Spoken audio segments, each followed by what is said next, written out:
Hello guys, मनी ट्रॅव्हलर्सच्या माझ्या चॅनलवर तुमचं स्वागत आहे. पुन्हा एकदा तुमच्यासाठी नवीन रेसिपी बनवले कोकणातली. आज गरे फ्राय करतोय आम्ही. ताईला गरे पाहिजेत फ्राय करायला. आम्ही जाऊन फणस घेऊन आलो आणि आता फ्राय करायची प्रोसेस चालू आहे. व्हिडिओ शेवटपर्यंत नक्की बघा आणि आवडल्यास व्हिडिओला शेअर करायला विसरू नका.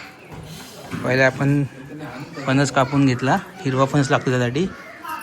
हिरवा फणसची तयार झालेला म्हणजे कोवळा वगैरे कच्चा नाही, प्रॉपर तयार झालेला जो पिकासाठी आलेला असतो, पण हिरवा पाहिजे. तो फणस आपण घेऊन आलो, त्याला कापले, त्याचे हिरवे गळे असे काढले, असे काढून घेतले पहिले गरे. त्यानंतर मग सेकंड प्रोसेस अशी त्याची बारीक बारीक कापं करून घ्यायची. अशी कापं करून झाली की मग त्याला तेलामध्ये फ्राय मारायचा. आता याला मीठ लावणार ना, मीठ वगैरे लावतात आहे. मीठ आणि हळद लावून घ्यायची. त्यानंतर मग तेलामध्ये फ्राय मारायची. मग झाले आपले कुरकुरीत गरे तयार, फ्राय गरे. व्हिडिओ शेवटपर्यंत नक्की बघा. तुम्हाला शेवटी बनल्यावरती तुम्हाला दाखवतो कसे बनतात ते.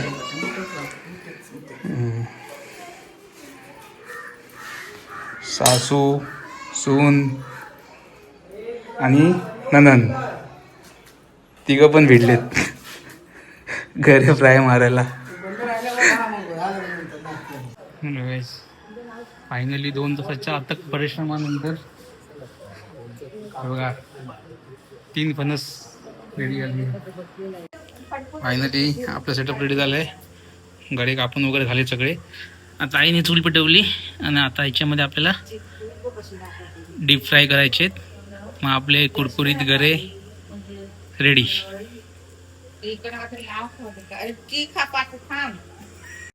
झाले आपले आता गरे कटिंग वगैरे करून सगळे. आता आपण डीप फ्राय करणार आहे.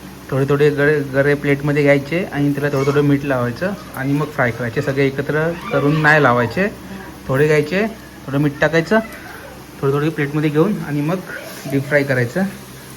डीप फ्रायला टाकलेत.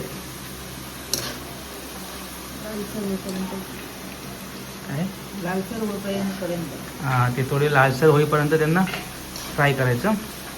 लालसर झाले की मग प्लेटमध्ये काढून खायला रेडी. फायनली 2-3 तासाच्या अथक परिश्रमानंतर आमचे गरे रेडी झाले. बघा कसं आहे, कोकणातला काय बोलणार, फणसाचे गरे, वेफर्स, फणसाचे वेफर्स. हॅलो गाईज, फायनली आपलं गरे तळून झालेले आहेत. आपले फणसाचे वेफर्स आपले रेडी झालेले आहेत. तुम्हाला माझा ब्लॉग कसा वाटला ते मला नक्की सांगा कमेंटमध्ये. आणि जर असेच ब्लॉग तुम्हाला पाहायचे असतील तर चॅनलला सबस्क्राईब करायला विसरू नका आणि ह्या व्हिडिओला नक्की शेअर करा आणि लाईक करायला विसरू नका. धन्यवाद. चलो, बाय बाय.